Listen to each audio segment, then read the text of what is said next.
So this article is from the New York Times.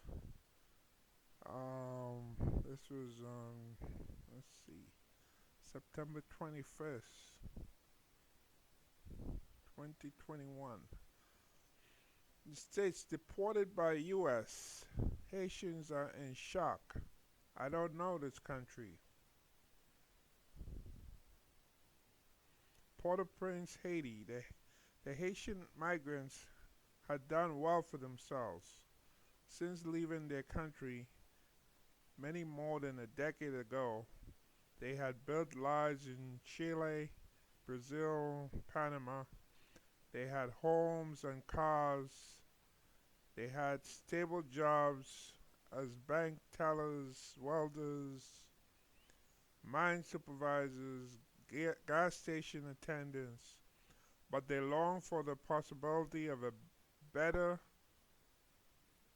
life in the United States under a president who had protected Haitians in the United States from deportation, and many believe would relax entry requirements.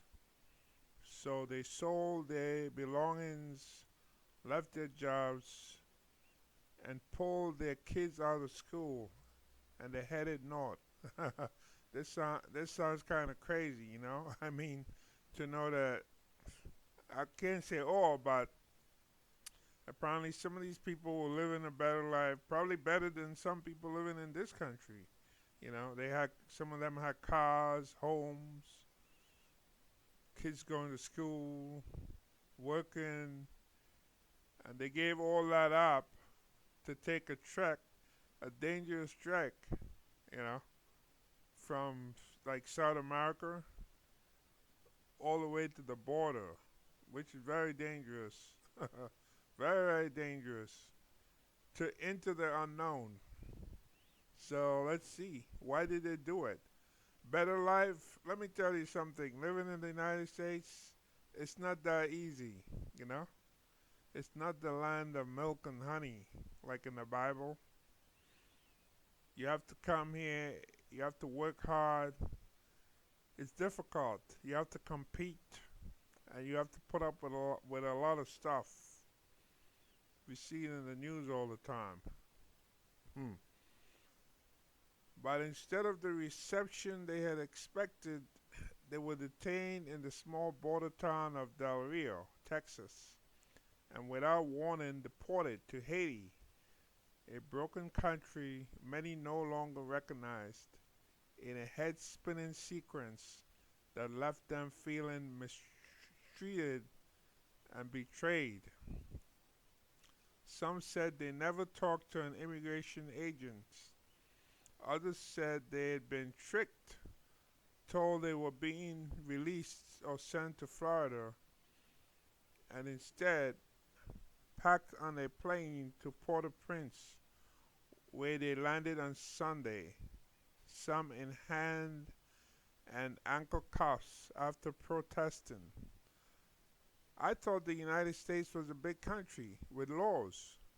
They treated us terribly, said Nicodeme Valls, 45, who had been living in Panama since 2003, working as a welder and carpenter. They didn't even give me an interview with an immigration agent. Okay, let me just stop there. Yeah, the United States is a big country with laws, but it has immigration laws. I used to work at JFK, a different department with the federal government, but I used to see people being detained in handcuffs. You know? And I remember um, before I started the job in the training, we had an immigration officer came. Back in those days, it used to be called INS, or the Immigration and Naturalization Service, and it was part of the Justice Department. Now it's under Homeland Security. And he specifically gave us a lecture about citizenship, things like that, different types of visas and so forth, like diplomats. There's certain type of visa you can't search your their luggage, no matter no matter what. No matter if you smell marijuana or whatever, you can't search a diplomat's luggage. That's the way it works. And when it comes to like amnesty and so forth, amnesty does not apply to if you're coming from a poor country, or if you plead in poverty, or if you're saying, well, I have like seven hungry children and I can't feed them, and I'm looking for a better job or better life. That's not really amnesty. I think some people confuse what it is. They never really did research. Amnesty mean you have to have like a real credible, and I use the word credible, mean believable, a believable fear for your life, or maybe there's religious persecution where you're coming from, and that's recognized, or political persecution because you have a difference of opinion from the government, something like that. The the issue with Haiti is it's mostly poverty, people running away from poverty, and it doesn't really fall under the category for amnesty, like persecution. How many people in Haiti are being persecuted because a difference in religion or something like that? None that I know of. Or political differences. Okay, so the president was assassinated. When was it? Last month? Yeah, back in the summer. Um, but the government is still running. And apparently he decided to stay in office beyond his term. I guess he was trying to pull something like Donald Trump tried to do in the United States, which by the law, by the way, America is a nation of laws. So, if you lose an election, you can't just decide, oh, I'm going to look for ways, I'm going to stay in office longer. So I don't know whether that's the reason he was assassinated, but from what I understand, he was supposed to leave office and he didn't leave, so he was assassinated. Probably based in that he didn't want to go, so that's probably one of the reasons he was assassinated. Haiti is affected by terrible natural disasters like earthquake. This is like the second earthquake in like 10 years. They had one in 2010. That was a bad one. Killed a thing, a few 100,000 people.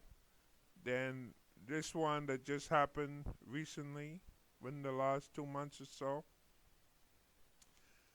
But as I read this article, I understand that like the man who been living in Panama for since 2003, that's 18 years. So it's like he's not really coming from Haiti. Like say he was caught in the boat coming here, then maybe you could be more understand. He was coming from Panama, where he had a job and a home and a car.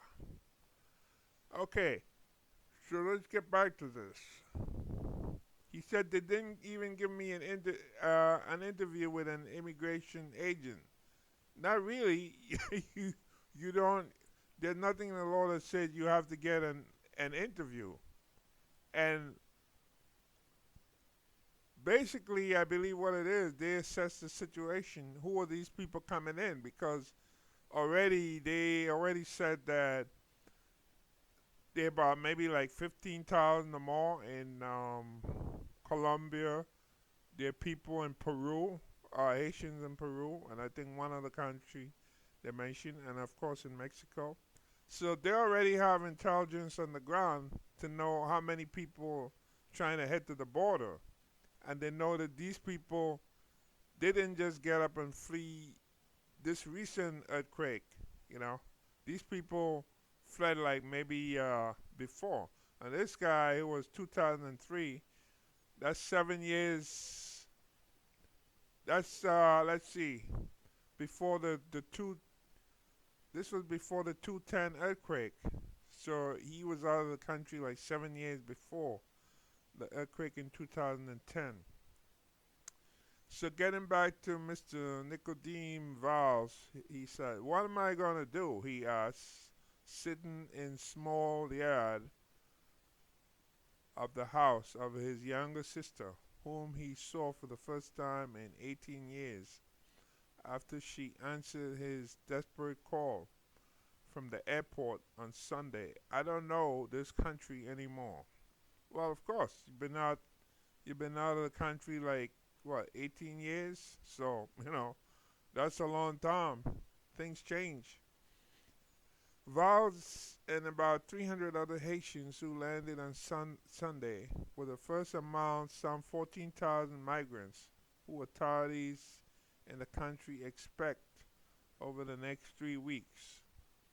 As the first free flights arrived, Haitian officials beseeched the United States to grant a humanitarian moratorium as their country reels from the assassination of its president in July and a powerful earthquake in August. But the Biden administration, facing the highest levels of border crossing in decades, has enforced policies intended to slow the entry of migrants. The Haitian deportations are consistent with those policies, officials said this weekend. Now, if you really wanted to feel sorry for this guy, um, you really can't, because he been out since 2003, working in Panama. It's not like he was caught on a boat by the Coast Guard, or Florida, fleeing like the earthquake and poverty. That I could probably more understand. He said, well, the guy was desperate. He got in the boat and he probably nearly drowned, or maybe a few people drowned, and they called him off. They called him off Florida, the Keys, Florida Keys, or something like that. Yeah, then that's more like understandable and say, yeah, that's real desperation. But when you come here and you sold everything you have, you had a job, you were earning good money, money that you never make in Haiti, and you come here, it's hard to really feel sorry for you. Alexandra Mayorkas, the Secretary of the U.S. Department of Homeland Security, said Monday that while the United States has extended protection for Haitians who had arrived in the country before July 29, right, those who arrive now are not covered. "We are very concerned that Haitians who are taking this irregular migration path are receiving false information that the border is open or that temporary protected status is available," he said during a news conference in Del Rio, where thousands of Haitians have been camped out. "I want to make sure that it is known that this is not the way to come to the United States. Trying to enter the United States illegally is not worth the tragedy, the money, or the effort," he added. A department spokeswoman, Mara Bernstein, did not respond to a question about claims that the parties were told they were going to Florida. Clarity in U.S. policy of no use is of no use to Valls and others who left their homes months ago, believing Biden would reverse the anti-immigration stance taken by his predecessor Donald Trump. Valls is still in shock at finding himself back in Haiti. In Panama, he fell in love, had children, and became a licensed welder and carpenter. Look at that, the man has a trade. Became a welder, a carpenter, you know. That's great. Earning $60 a day. Yeah, you know. But by the way, that's more money than some people here in the United States are earning like illegally. 60. Even some people here legal or maybe born here. Some people still not earning $60 a day. You know. So a good income by the standards of Haiti, where many live with no running water, no electricity, no prospects of work, and the constant fear of kidnapping and extortion by gangs. In Colon, Panama, on the Caribbean, his children went to school for free, and he never worried walking the streets, even at night. Look at that. You know, that's like Costa Rica, which isn't that far from Panama. I was there. I used to walk the streets in the night. I didn't have any problem walking around Costa Rica. He said his girlfriend and their youngest child were living in Maryland under special protection afforded to Haitians who were displaced by the devastating 2010 earthquake. Hoping to bring his family together again, he decided to risk it all. He pulled their 9-year-old son, Nicholson, out of fourth grade and began what would be a 3-month voyage. Wow, 3 months. Sounds like Christopher Columbus traveling from Spain. They traversed several countries, waded across rivers, and spent time in a Mexican jail, and then in a dusty ditch near the Del Rio International Bridge. It was the worst experience in my life, he said in a rusty Creole sprinkled with Spanish phrases. After 4 days in U.S. detention, he was told by a Spanish speaking agent that they would be sent to a less crowded place and then released, he said. The next thing I knew, he said, they put us on a plane. Others said they had been told they were being sent to Florida, where they also expected to be released. We weren't treated like humans, but like animals, packed somewhere, said Amenadel Glazel, 31, from the house of his sister-in-law he met for the first time once he arrived in Haiti on Sunday. He said he had sold his house in Paine, Chile, along with all his furnishings and his car, to make the trip with his wife and 2 children to the United States border. Now, let me just stop here. If you live in Chile, and Chile, I mean, you know, most people have no idea. Chile is mostly a white country, as far as I'm concerned. I know one lady from Chile. I used to travel with years ago. I still know her, but she lives here in the United States now. And it's like on the other side of the world, borders the Pacific Ocean. If you can make it to Chile, and you can have a car, you can have a job, you can have all that stuff, why the hell would you want to come to the United States? You know, and have to try to get through that border. I mean, if you come in legally, it's one thing, but why would you risk giving all that up if you have a home in a place called Paine, Chile, and all that stuff to make a trip? And by the way, to come up that way, you have to be paying bribes because you have to go through Mexico, and a lot of times you have to pay these people off, like the police or border people, to get up to the border, to reach the border, you know, and you stand out. You're not gonna look. Somebody from Haiti ain't gonna look like they're Mexican. So once you set foot in Mexico, you stand out like a sore thumb. They're gonna know you don't belong there. You know, I was in Mexico City back in December, but I was a tourist, and it's like one of the safest places in Mexico. Well, nobody bothered me because, you know, the way I walk around, they could see I was coming. You know, I was a tourist there, most likely from the United States. I didn't have any problem. I didn't look like somebody who was traversing to get up to the border to cross the Rio Grande. Once he was on an airport shuttle heading to a plane, he realized he was being deported, he said, and began to protest that he had never seen an immigration official and had no deportation order. He said he was beaten by officers and handcuffed for the flight. Well, the reason he was handcuffed for the flight is because he was making trouble for them, and that's why they did it. If he had agreed like peacefully, well, I'm going back to my country. I messed up.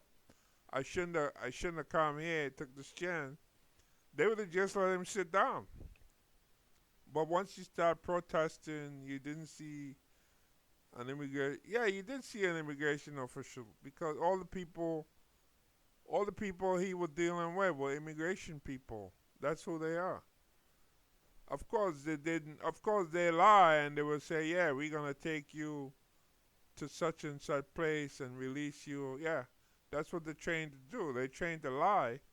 They're trained to tell you that, yeah, we're gonna release you because they don't want to upset you. But once they get you in the right place, they put you on that plane. There's no turning back, and there's nothing more you can do except if you can run for it and run out of the airport. And some people have done that before. Run.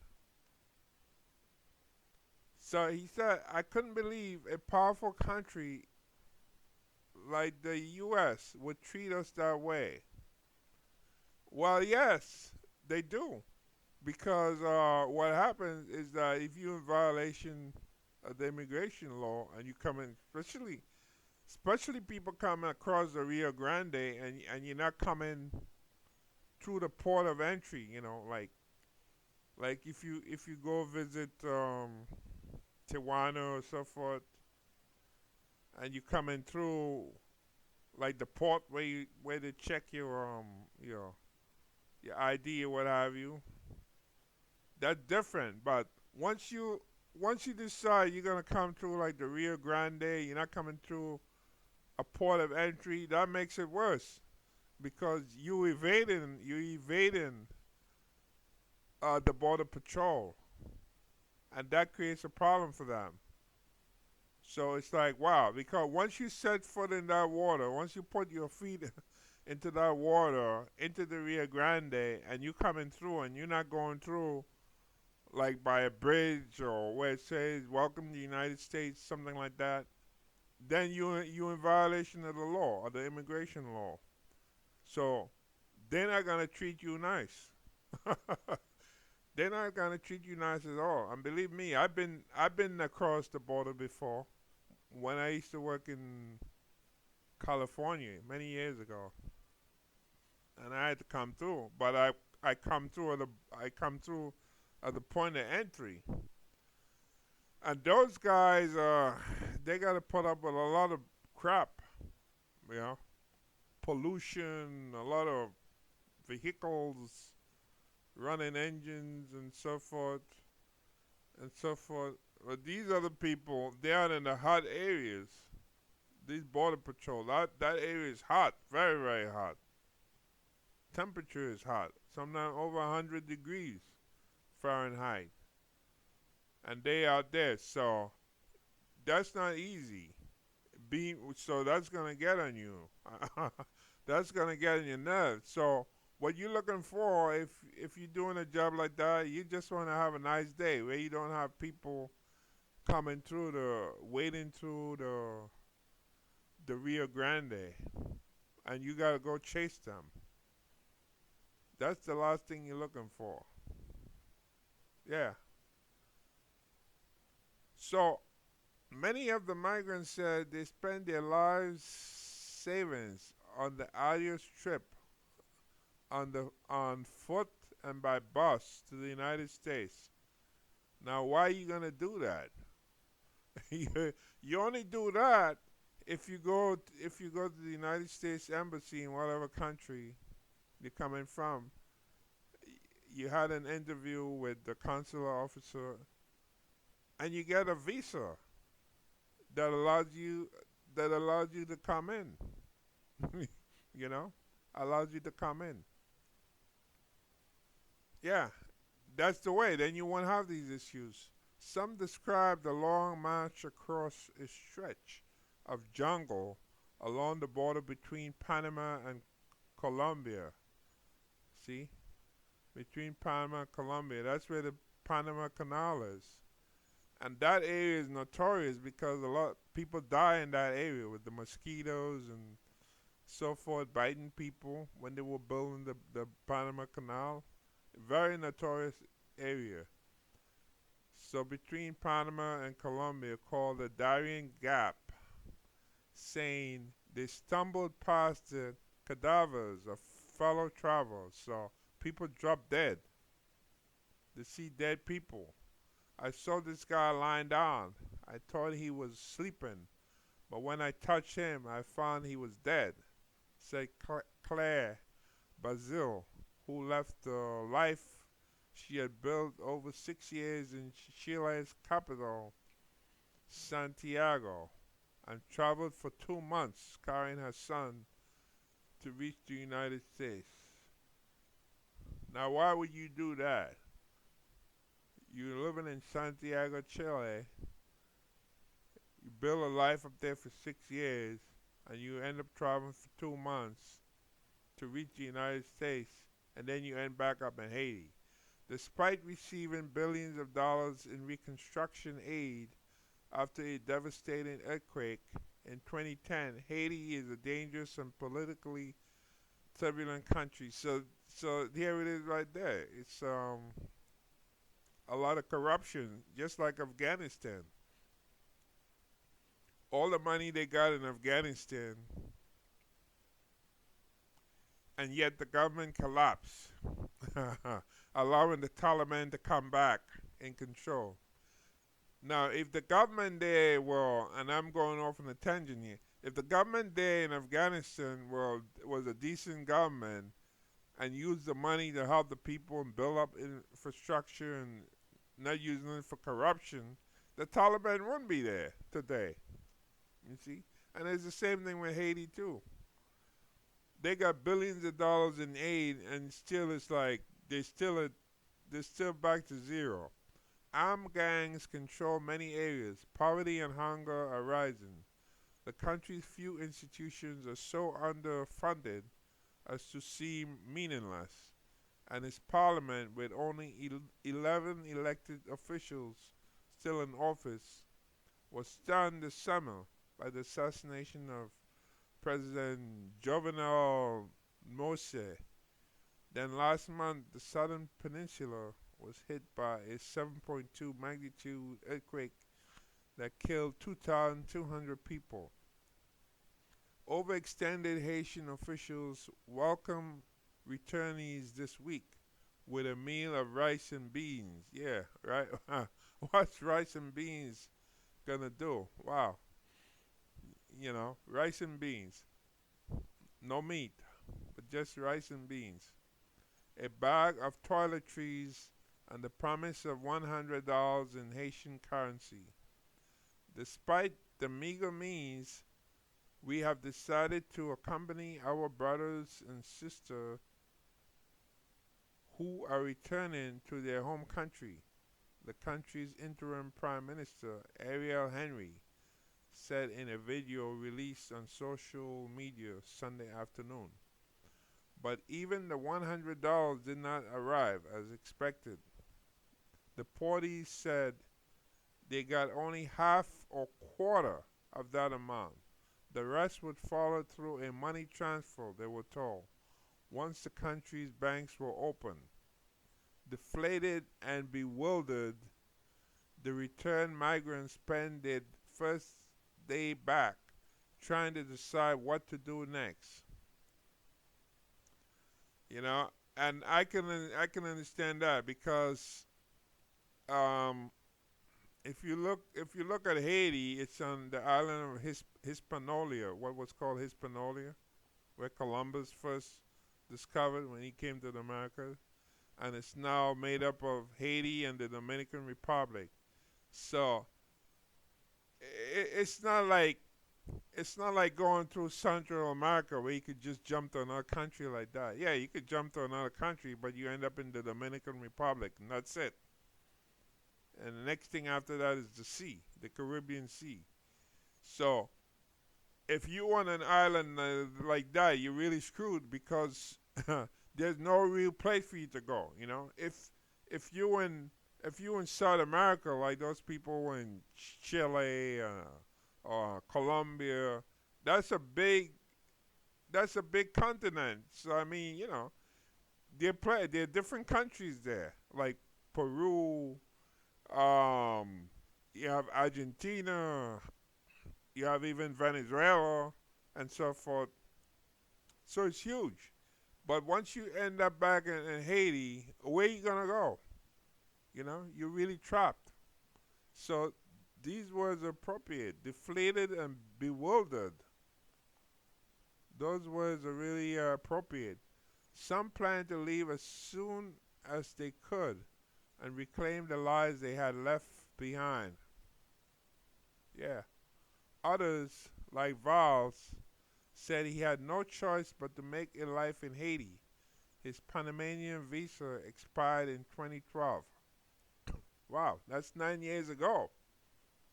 His biggest worry was for his son, who is Panamanian and doesn't speak Creole. It had been 5 years since he had seen his mother in the United States. Do you think there's a way he could go there to be with his mother? He asked. Well, let's see. Children learn languages fast, so, you know, I wouldn't worry too much if I were him about his son. His son was what, in the fourth grade, I think? So, at that age, you can learn languages fast. You could pick up language, so that shouldn't be an issue. But you know what? This article reminded me of herd mentality. People just hear rumor and they all follow, or either they use a similar network or something like that, and they don't think of consequences. You know that. So when you have herd mentality, is that the herds are going like cattle, going in one direction, and everybody just follows. And this is what this is.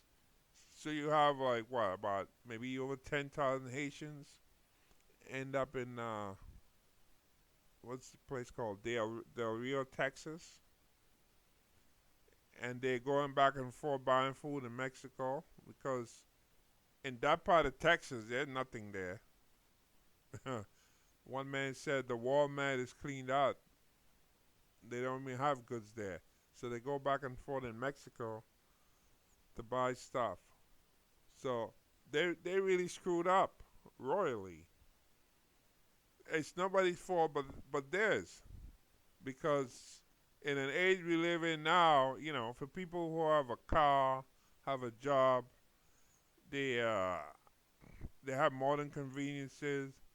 So I'm sure they have the internet, have access to the internet,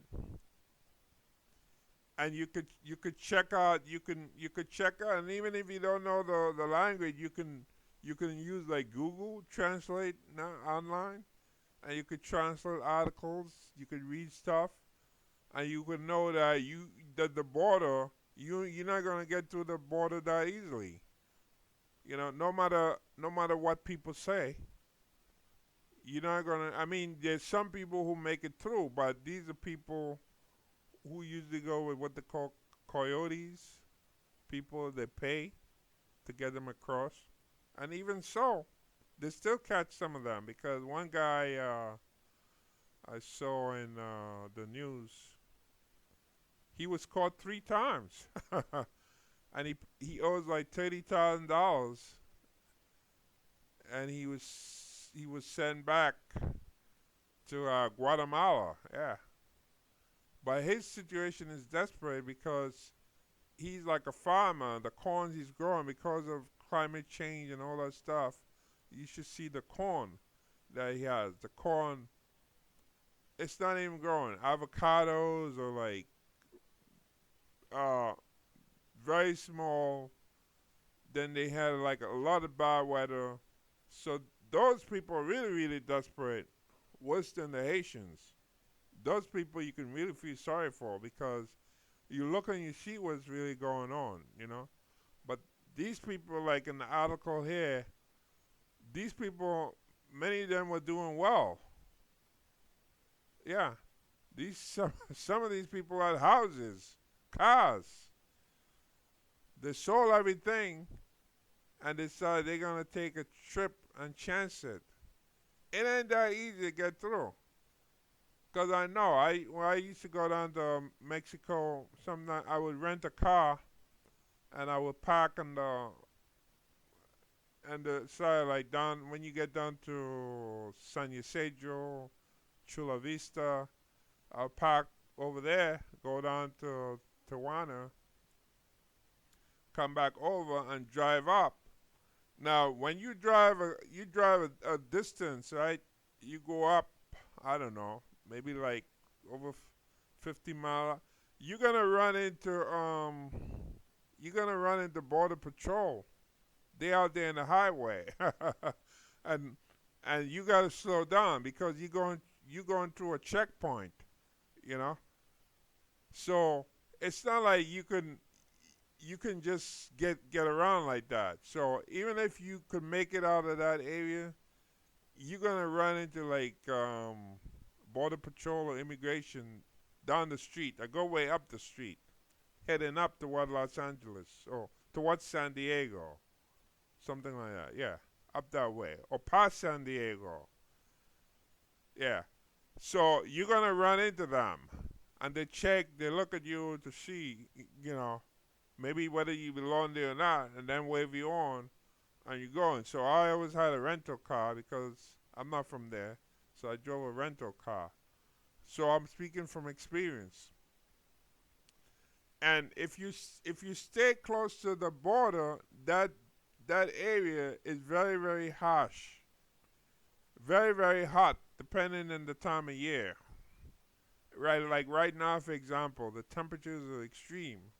It's still hot, very hot, like over 100 degrees or so forth Fahrenheit. So, if you come across the border, you're gonna need a lot of water because you're gonna find that gonna become dehydrated. That area is nothing but desert out there. Very very harsh area.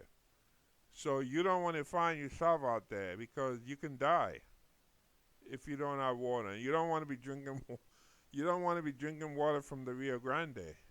You want to be drinking some bottled water because you drink water from the Rio Grande, you probably get a parasite in your body that could go up to your brain. And once goes up there, there's no drug in the world that's going to get it out from your brain. Yeah, so these are the lessons people have to learn to think and ask yourself: is it worth it, or are you satisfied with what you have? If you made it out from your country years ago and you didn't have much, and you're in another country and you're able to have your own home, you buy your own house, you have a job, you learn skills, you have stuff like that, you know, then try to be content. So I guess the lesson here, and I don't want to sound like a preacher, but the lesson here is we have to learn to be content with with with the little that we have at times. Yes, we all want to aim for higher things or so forth, but we aim for higher things when we could do it in the right manner and when we could do it legally. That's when you aim for higher stuff. But to aim for higher stuff with the hope, well, the President of the United States may change things around or do this or that without even considering that the President of the United States right now, he's being excoriated by the Republican Party. They're looking for anything to use against him to see they can remove him from office in the 2024 election. So he's mindful of that, and so he's not gonna be doing anything that's stupid to say, oh yeah, we have 10,000 Haitians down at Del Rio at the Rio Grande. I'm gonna just let them in. No, he's not gonna do that. Oh, you know. I mean, people already, like I said, by July 29th, if you've been here, came in before by July 29th, and you get permission in the realm to stay for the time being, consider yourself blessed. But there are many countries. There are many countries in the world, and if if you, the most important thing is being able to have a place to sleep at night, being able to have food to eat in the day, and being able to have a job to provide for yourself or maybe your family. Those are the important things. And it really doesn't matter whether you in the United States or whether you in some other country. If you can do that, then consider yourself blessed. Why would you want to come here to the United States? The United States is a very complex country with complex laws and stuff like that. you know, you have to live here to really understand it. It's not that easy as people think it is. You know, you have to really live here and understand. Look at what's his name, George Floyd. Look at what happened to him. He was born here in the United States, and look at how he died over stupid $20. You know, $20, and we don't even know whether he knew it was phony or whether it was real. I One time I went to the ATM and I got at what was supposed to be a $20. It was a phony $20. And luckily the bank was open and the card I was using was from the same bank, and I went in there and I told the lady, I said, look, I just went to the ATM and I got a $20, and this is not a $20. And she looked at it, and the first thing she asked me, do you have a receipt? And I said, yes, ma'am, I do have a receipt. I pull out the receipt. It shows the time, because the ATM receipt shows the time, and it shows the time. And I had the money in my hand and everything like that. And she reached in the drawer, and she gave me a real $20, So I'm just saying that because somebody went in the store with a $20 bill that may be counterfeit or what have you, that's no reason for somebody to die in the United States of America. No, it's wrong. It is wrong. Because I I did end up getting the $20 out of an ATM machine that was bogus.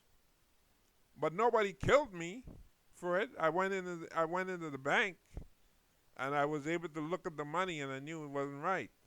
And and the lady in the bank, gave me a real $20 bill, you know. So I'm just saying that maybe if he wasn't who he is, maybe he might have been treated differently. So people have to be careful, you know. You want to come live in the United States, you got to understand the culture here and the way how people are, and the way you're treated by the police and stuff like that. So it's not really it's not really a panacea. It's not really a paradise and so forth. You have to be prepared to deal with a lot of adversities by living here. If you can understand that and you're willing to do it, well, fine. More power to you. But don't think, by coming here, it's going to solve all your problems and life will be all fine and you'll be in the land of milk and honey. No, that's not how it is. Unfortunately, people have to find out the hard way. And I feel sorry for these people who made a mistake, but look, we live in the modern age, and you could find out a lot of information online. I know because I traveled and I was able to buy a SIM card, and whether it was done in Mexico or whether in Costa Rica, I was able to get information. And there's news out there, and they tell you all sorts of news about the United States. So, you know, because the United States is still a very powerful country. So, when you travel, you hear a lot of news about it, about what's going on. So that's one reason news like stuff like immigration, the border, all that's in the news. And if you don't pay attention, that's your fault.